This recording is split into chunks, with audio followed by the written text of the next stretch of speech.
Welcome back, friends. In my last episode, I shared a little about our grief and about how love doesn't end and how purpose can still live in the middle of pain. Since then, I've had what I can only call a rude awakening. One of those moments when life slows you down just long enough to teach you something you didn't know you needed to learn.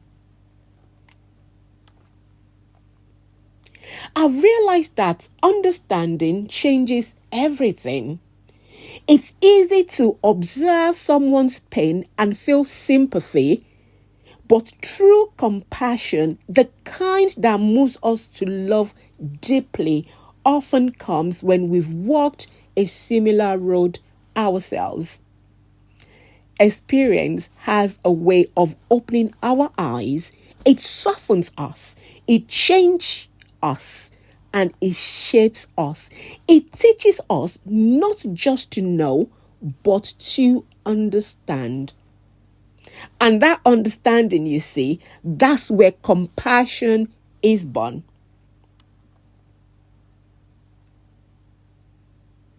The more I reflect on it, the more I see this truth mirrored in one of the most powerful stories Jesus ever told, the story of the prodigal son.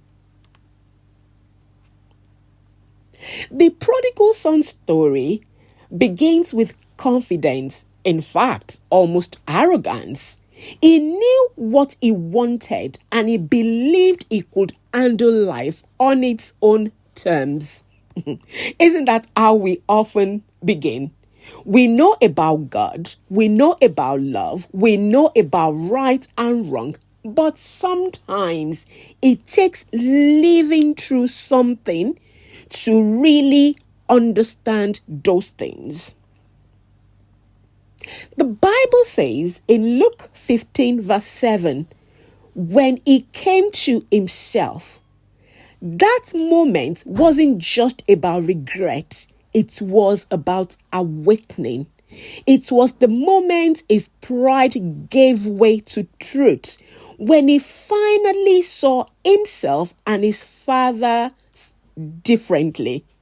Sometimes God allowed those breaking moments not to punish us, but to open our eyes.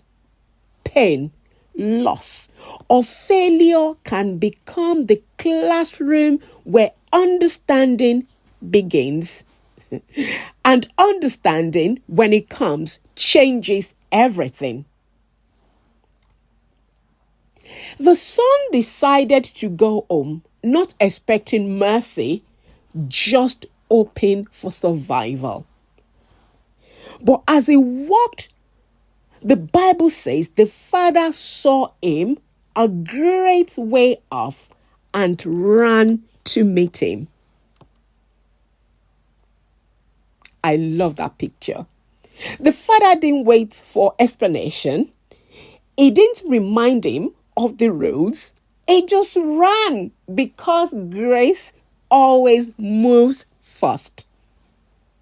Grace doesn't wait for us to have it all together. It meets us right where we are. That is the kind of compassion that can only come from understanding. The father understood. He had watched, he had waited, and his love had not changed.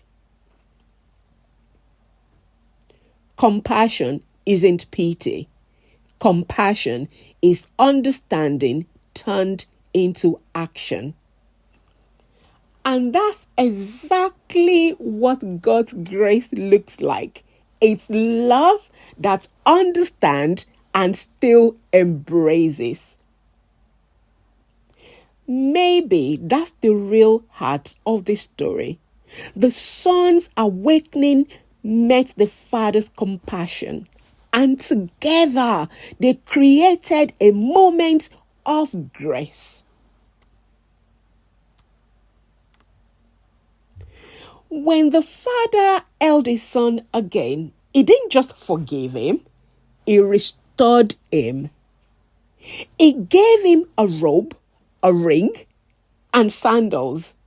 These are the signs that he wasn't just accepting his son back, he was reinstated as a son.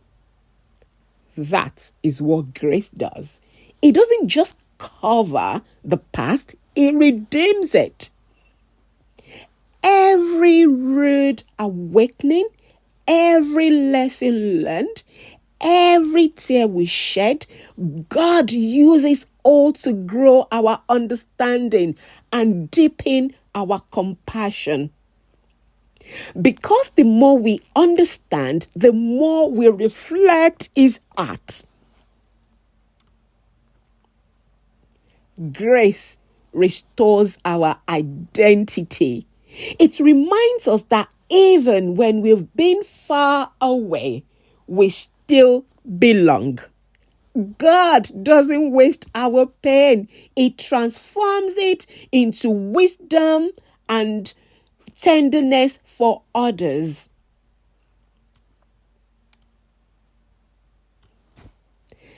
Maybe you've had your own awakening. Maybe life has opened your eyes in a way you did not expect. Through grief, through failure, or through something that shook your world. I want you to know that moment is not the end, it's the beginning of understanding. And understanding is what opens the door to compassion. Grace is already running towards you, not to condemn you, but to remind you that you still belong to the Father who never stopped loving you. You see, friends, the story of the prodigal son isn't just about coming home. It's about discovering that home never stopped waiting. Understanding leads to compassion. Compassion leads to grace. And grace always leads us home. Join me in prayer. Everlasting Father, thank you for the lesson that come through experience, even the painful ones. Thank you, Abba Father, that you're using our rude awakenings to teach us understanding and compassion. In the name of Jesus, help us to see others the way you see us, with patience, mercy, and grace that runs towards restoration and not away from it. And when we find ourselves far off, remind us that your arms are already open to receive us back. Father, we say thank you. We bless your holy name, Father. In Jesus' name, I have prayed. Amen. Thank you, friends, for sharing this space with me today. If this message spoke to you, take a moment to pause and reflect. What has God been teaching you through your own awakening? Grace is not just what brings us home. It's what helps us see home differently. Please join me next time as we talk about grace that rebuilds. How God doesn't forgive our past, but restores our purpose. Until then, remember, we may walk through shadows, but we do not walk without hope.